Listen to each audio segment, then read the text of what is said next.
sababu namba 6 ni namba ya Mungu. Ndio siku mwanadamu aliumbwa. Mwaka huu ukimuuliza Mungu swali lolote anakujibu. Naomba uelewe. Chochote huu mwaka 2026, hii namba 6, ukimuuliza Mungu chochote atakujibu. Ukitaka chochote kwenye huu mwaka, Mungu anafanya. Sasa, ukipoteza huu mwaka, ukienda mwaka namba 7, namba ya ukamilifu, Mungu atakamilisha nini na wewe hujawekeza? Atakamilisha kile kile ataka umepoteza, atakukamilisha katika upotevu wako. Kwa hiyo hii itumie mwaka vizuri. Mjue sana Mungu, fanya kazi sana. Fanya kazi sana. Tuache propaganda kwamba labda tutanyeshewa mikate kama mana. No.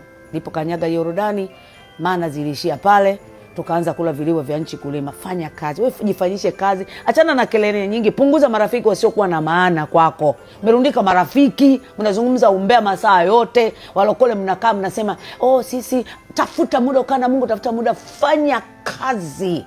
Fanya kwenye sekta yako. Kama unaimba, imba. Kama una mashamba, lima. Kama unafanya biashara yako, fanya. Mdada wa kilokole, fanya kazi yako. Ongeza thamani ya maisha yako.